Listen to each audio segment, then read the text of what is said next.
Imagine a perfect woman, beautiful, obedient, ready to fulfill any male needs. In reality, finding such a woman is extremely difficult, if not impossible. But in movies and pop culture, she exists. And this image is called the fembot, a female robot created to satisfy men's needs and fantasies. But what lies behind this image? How do fembots reflect gender stereotypes and change our perceptions of artificial intelligence, women, and power? Hi everyone, my name is Alona, and you're watching Femme Fatale's Heels channel, where we talk about women, film, and women in film. And in this video, we'll break down what the fembot trope is, where it comes from, and how it has evolved in cinema, from early depictions of artificial women as ideal partners to modern films, where these images become symbols of the struggle for freedom and female autonomy. The fembot trope has its cultural roots in the Greek myth of Pygmalion. In the myth, Pygmalion was a sculptor who became disillusioned with women, considering them imperfect. He carved a statue of the perfect woman from ivory and named her Galatea. Pygmalion fell deeply in love with his creation, believing that her beauty and form surpassed those of real women. He prayed to the goddess Aphrodite to bring the statue to life, and, moved by his devotion, Aphrodite granted his wish, turning Galatea into a living woman. This is a romantic story, as in the end Pygmalion and Galatea got married and lived happily together. Overall, the plot of the Pygmalion myth is not unique solely to the story of female robots. For example, in 1964, the film My Fair Lady was released, where the main character teaches Audrey Hepburn how to be the perfect woman of that era, and at the same time, he himself falls in love with her. Or take modern romantic comedies such as The Ugly Truth or Easy A, where the male character also teaches the main heroine how to attract guys and appeal to men. And in the process, he himself falls in love with her. But in science fiction, the trope often specifically involves the creation of an artificial woman, designed to fulfill the desires of her creator, who is usually a man.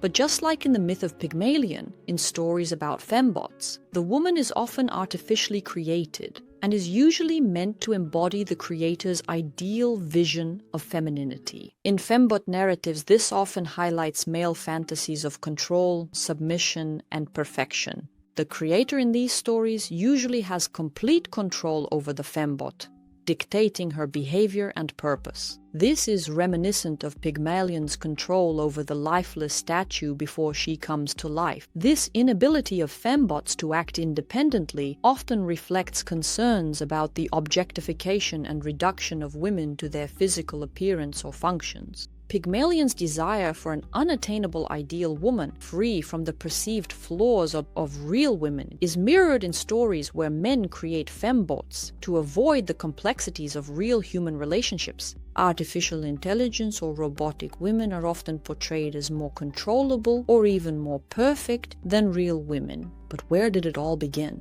The trope of the robotic woman or fembot was first shown in the 1927 film Metropolis, directed by Fritz Lang. This is a cult film, notable in particular for its visual and technical approaches. And although the main plot focuses more on male characters, a robot named Maria appears in the film, introducing a new twist to the story. Maria was created by a mad scientist named Rotwang at the request of the city's ruler, Jo Fredersen. Fredersen seeks to control the working class and uses the fembot as a tool to achieve this goal. Rotwang creates the robot in the likeness of Maria, a peaceful, compassionate woman who serves as a spiritual leader for the workers. In a dramatic and iconic scene, Rotwang transfers Maria's appearance onto the robot using a futuristic machine.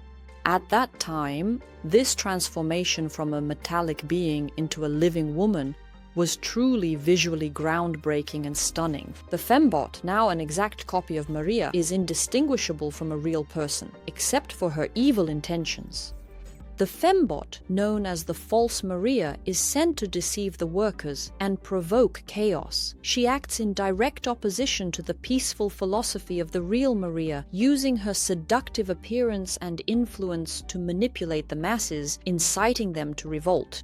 The robots' exaggerated sensuality and manipulative behavior highlight the anxiety surrounding the role of women and control in society. However, the fembot Maria in Metropolis embodies not only the femme fatale, but also the fears of both contemporary and even modern society. For example, fembots personify the fear of uncontrolled technological development, representing anxiety that machines might replace or corrupt humans.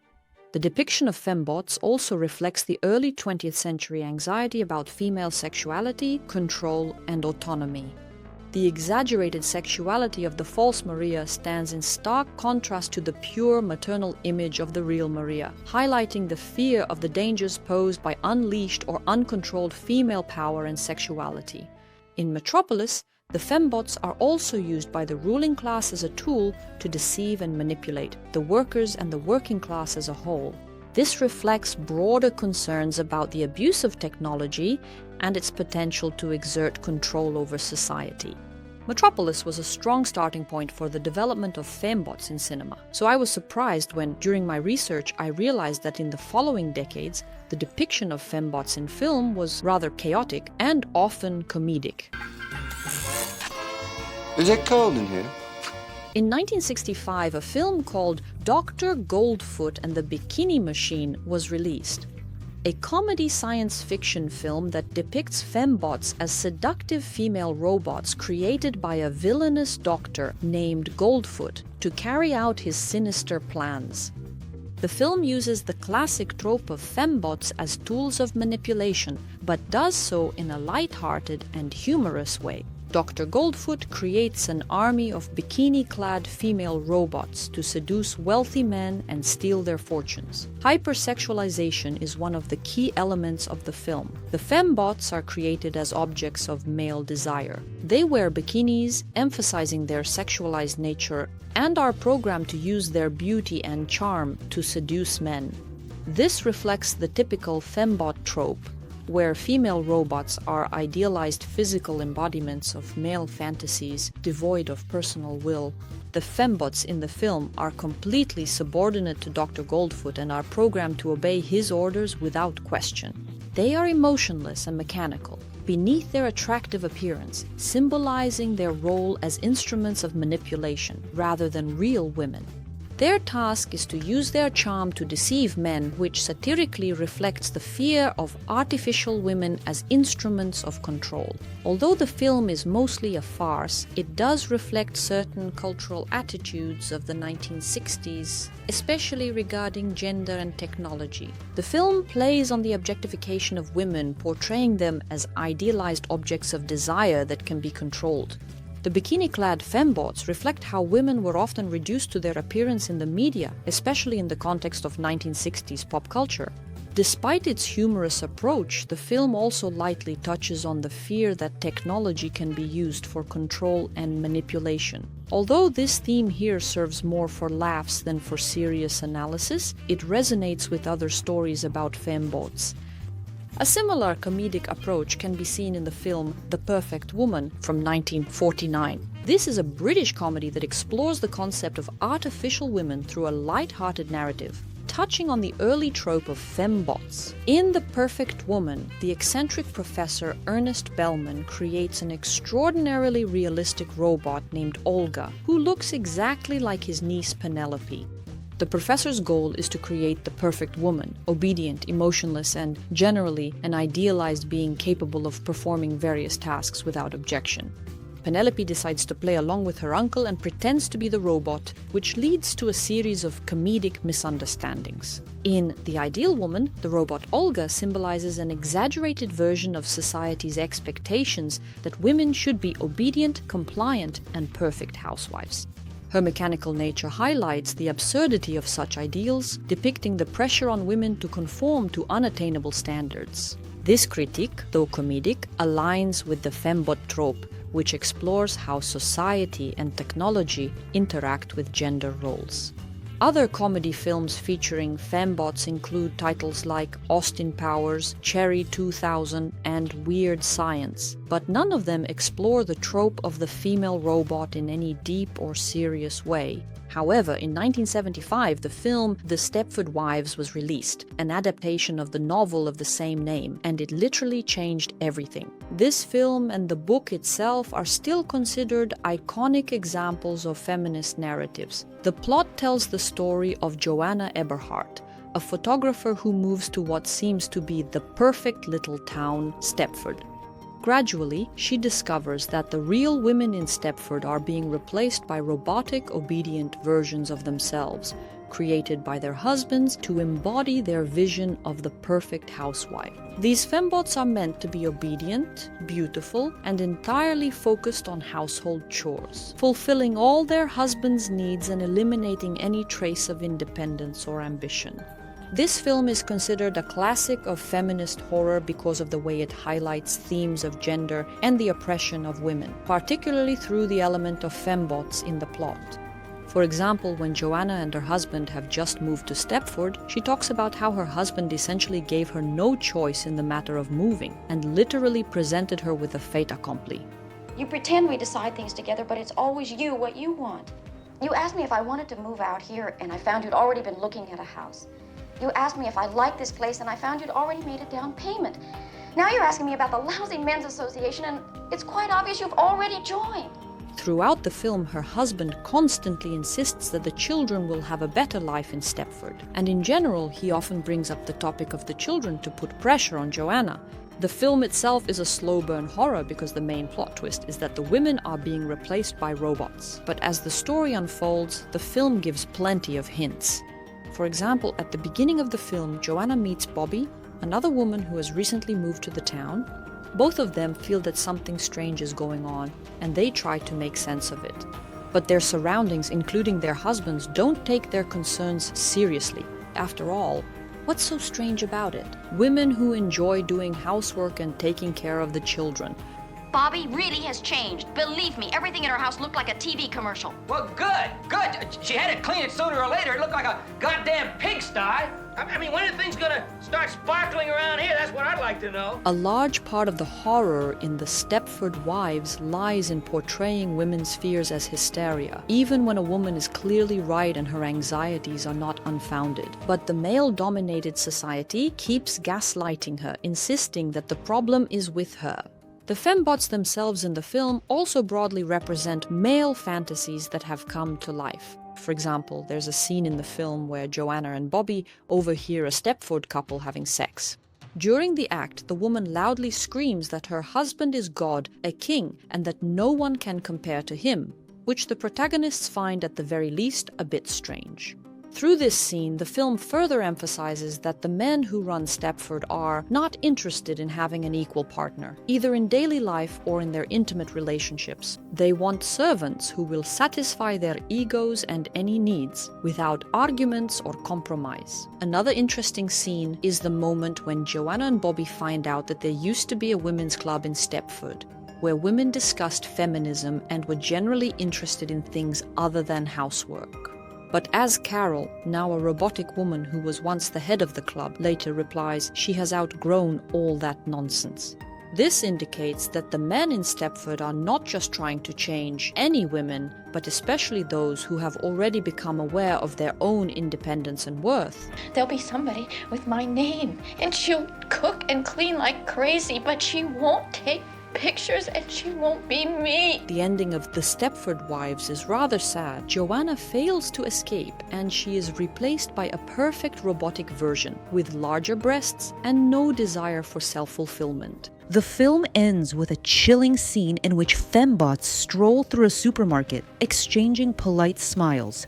These are not real women, but pale imitations, replicas created specifically for men. The Stepford Wives also has another film adaptation from 2004 starring Nicole Kidman. However, this is more of a loose adaptation, as the filmmakers tried to modernize the plot. In feminist circles, opinions about this version of The Stepford Wives are mixed.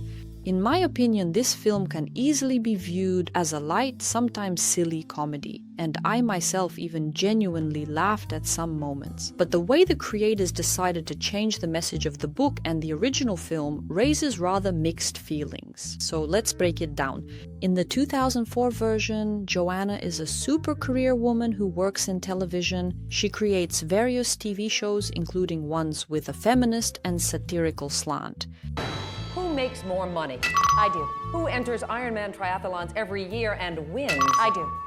Who secretly wishes they were married to a hot, sexy lesbian? I do. It's Tara! After the incident, she is forced to resign, and together with her husband and children, she moves to Stepford. Here, the social commentary that was present in the original starts to break down a bit because Joanna herself wants to move and chooses the place. In other words, there is no influence here, let alone pressure from her husband, which was clearly evident in the original source. By the way, in this version, the husband is played by Matthew Broderick, who is himself a very pleasant and charming actor and who mostly plays positive characters. The husband's name is Walter, and his relationship with Joanna is also radically different from the previous adaptation. Walter is portrayed as a very soft and insecure man. The reason is that his wife is a career woman who doesn't have time for him.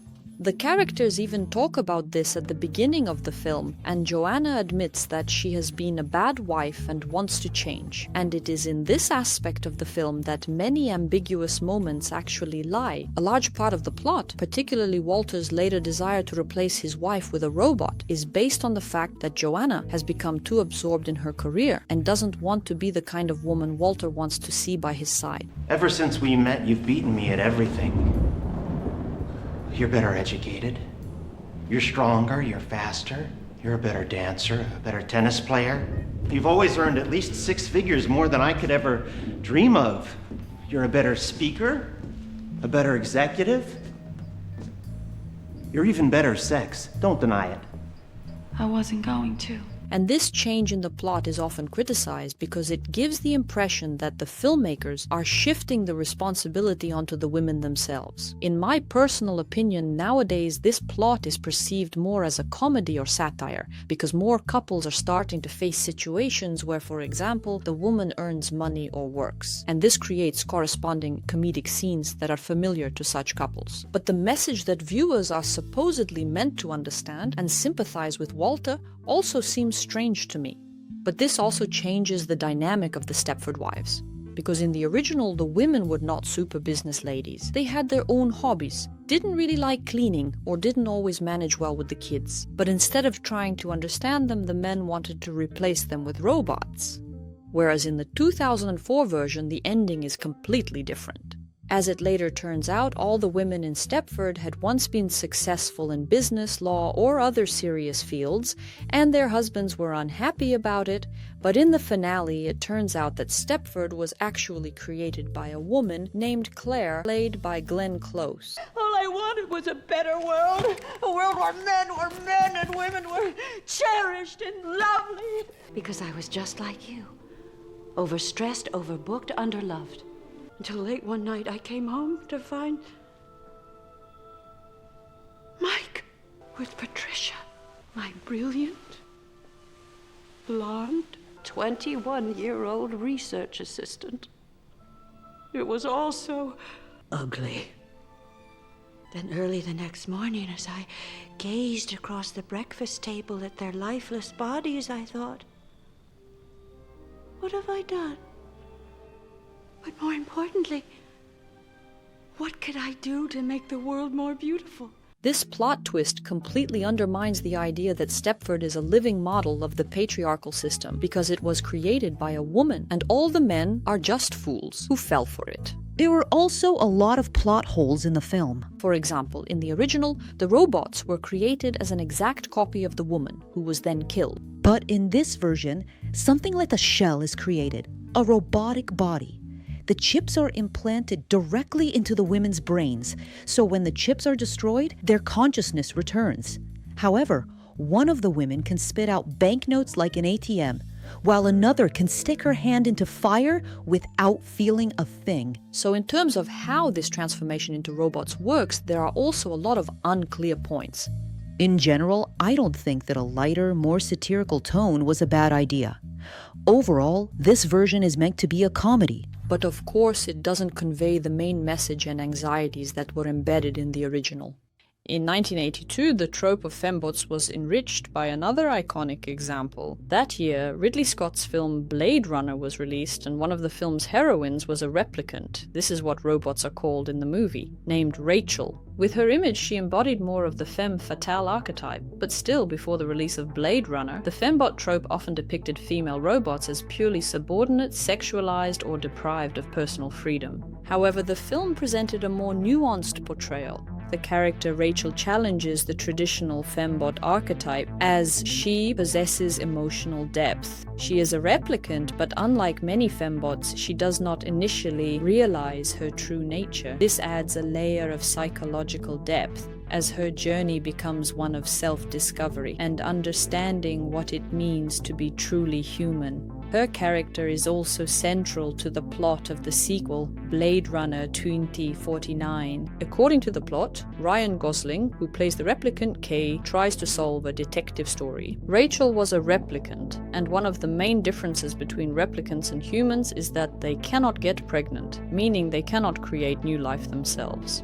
But as it turns out, Rachel did have a child, and throughout the entire film, Kay tries to find her. Blade Runner 2049 introduced the audience to significantly more female characters, but it was also criticized more. Let me say right away that I, as well as all the female creators of our channel, including Dasha, who emphasized this, we love Denis Villeneuve. He has made many great films, including ones with female protagonists. But when Blade Runner 2049 came out, the director was heavily criticized for his portrayal of women, as well as for his response to that criticism. One of the most striking female characters in the film was Joy, played by Ana de Armas. Unlike the female replicants, Joy is not a physical being, but rather a digital artificial intelligence, a product created to satisfy the emotional and psychological needs of her owner, in this case, Kay. In the very first scene, Joy projects the image of the ideal woman and wife. Even her outfit resembles that of a Stepford wife. In one shot, you can spot a settings panel next to Joy, indicating that her owner can change everything about her, from her height and weight to her personality. Joy embodies the idealized, submissive, loving, and endlessly devoted partner. She's the one who supports Kay's belief that he is Rachel's child, that he is special, because she's programmed to please and to say exactly what her partner wants to hear. This unwavering loyalty is directly connected to the roots of the fembot trope as a manifestation of male fantasies. Joy exists solely for the pleasure and emotional comfort of her owner, and her programming guarantees that she always reflects what he wants to see in her. The film also depicts fembots as sex workers, which leads to one of the most famous scenes in the movie, where Joy projects her image onto the physical body of another female robot. Critics have noted that in all the scenes involving prostitution, only female robots are shown, and it really does seem a bit strange, as if in the future world only the female body is treated as an object for buying and selling. One could say that this is meant as a profound social commentary, but the film doesn't explore this topic in any way. For example, as cited in BBC article, there was a famous theorist called Laura Mulvey who talked about the male gaze in art and how male artists were representing female figures. They were normally representing them as submissive, as naked, as objects of male desire. And I think in a way, we're seeing the male gaze just replicated in robotics, because these are just images on surfaces. There's nothing that sits behind these images. There's no sentient being. There's no life. We can't just transfer what's going on inside people and inside people's relationships to these new artifacts that are created. This is an interesting thesis that could be explored in the film through the lens of both artificial intelligence and sex robots. But Blade Runner 2049 lacks depth on this issue, although Denis Villeneuve himself thinks otherwise. Responding to criticism that the portrayal of women in Blade Runner 2049 is rather limited, Denis Villeneuve said the following: "What is cinema? Cinema is a mirror on society.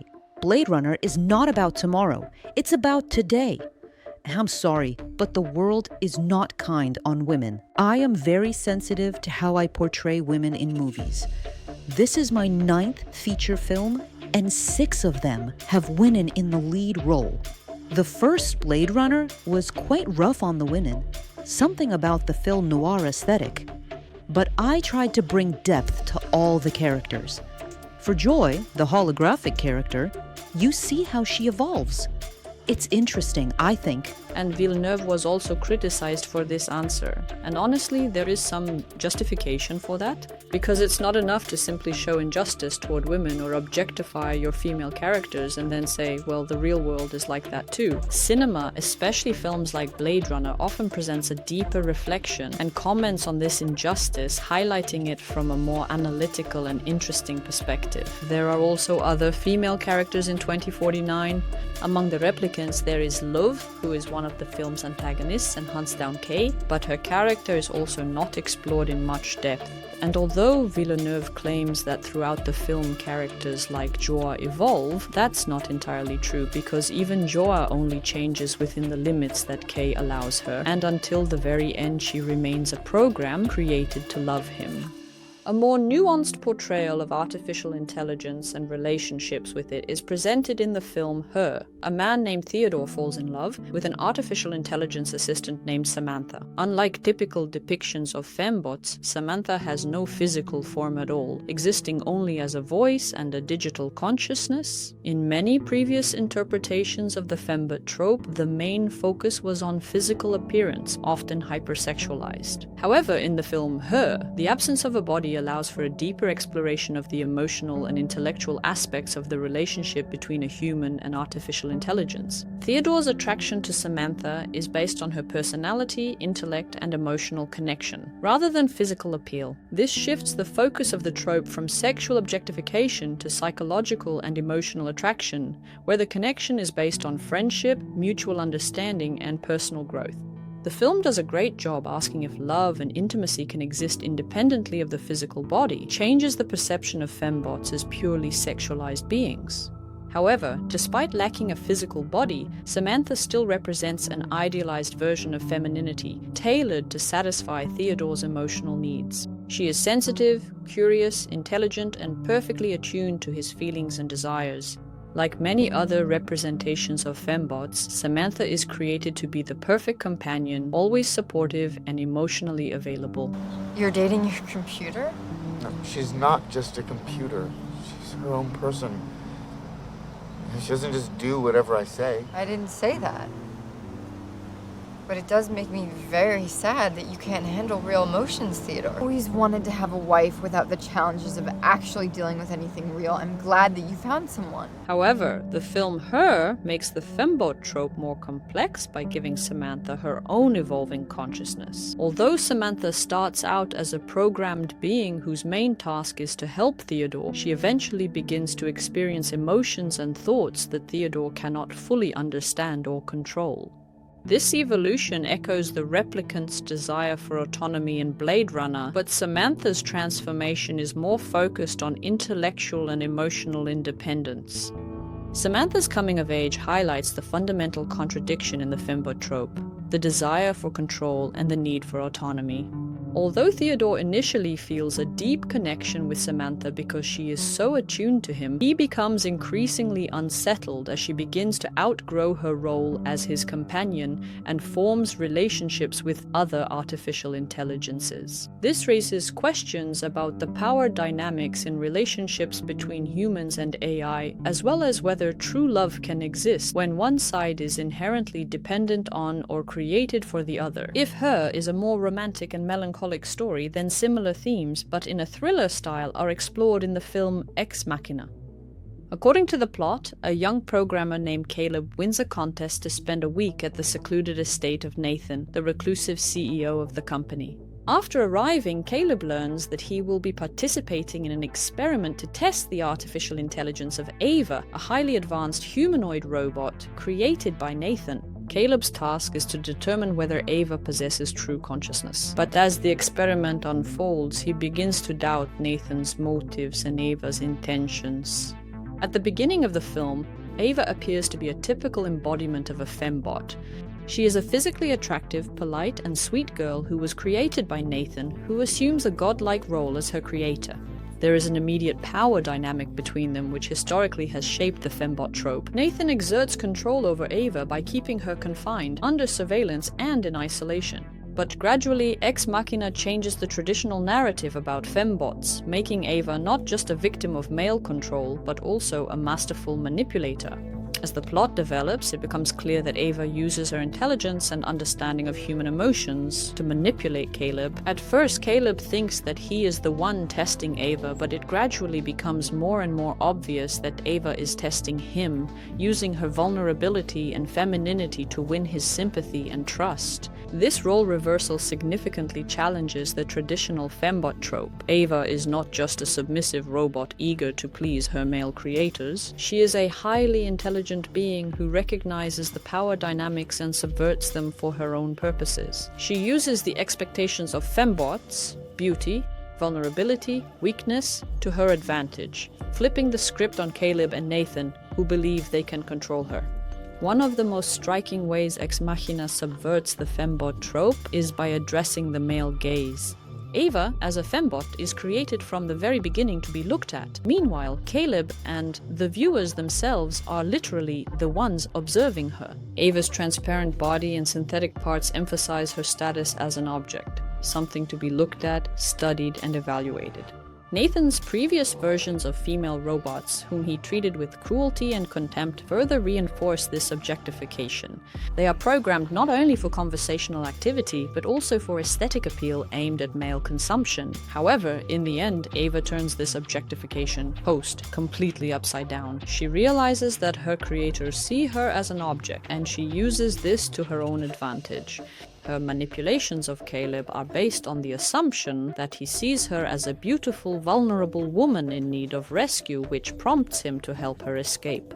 This play on the male gaze, where the female robot is aware of how she is perceived and uses it to outsmart her owners, offers a critical commentary on the fembot trope, exposing the dangers and limitations of male control over female bodies, both artificial and real in particular. Another multi-layered depiction of the fembot trope can be seen in the series Westworld. The events of the series unfold in a futuristic and immersive theme park, where guests interact with highly advanced robots. Many fembots in this world are designed to fulfill stereotypical roles rooted in male fantasies.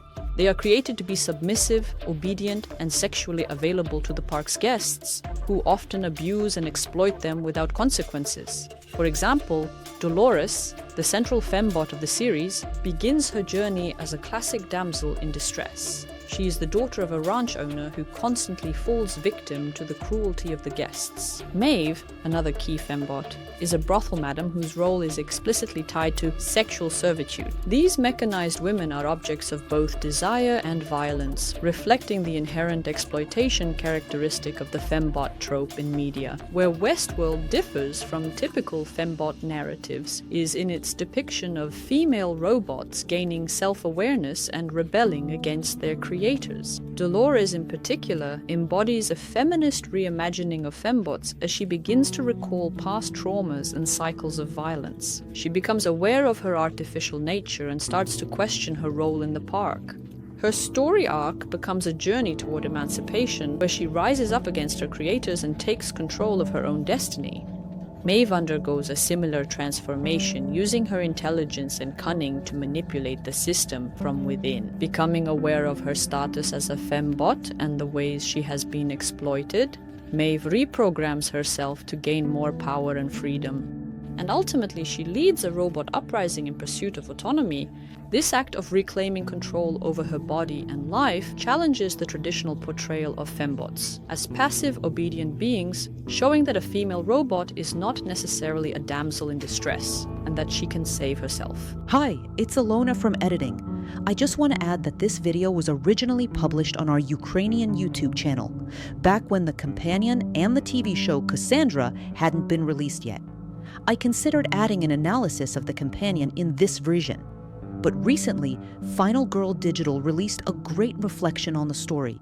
so I recommend checking that out. In recent years, storylines about fembots have been appearing more and more frequently in cinema. This is connected both to the development of technology in the modern real world, to fears about the capabilities of artificial intelligence, and directly to the fembot trope itself. In other words, plots about robotic women are becoming increasingly common and reflect various fears of modern society. Personally, I hope that such films will become deeper and more interesting, as they offer a broad field for exploring themes of feminism, technology, and women's emancipation. Thank you for watching this video. Let us know if you have any favorite fembots in movies and what your thoughts are about this trope. Subscribe to the channel, and we'll see you very soon in the next videos. Bye bye!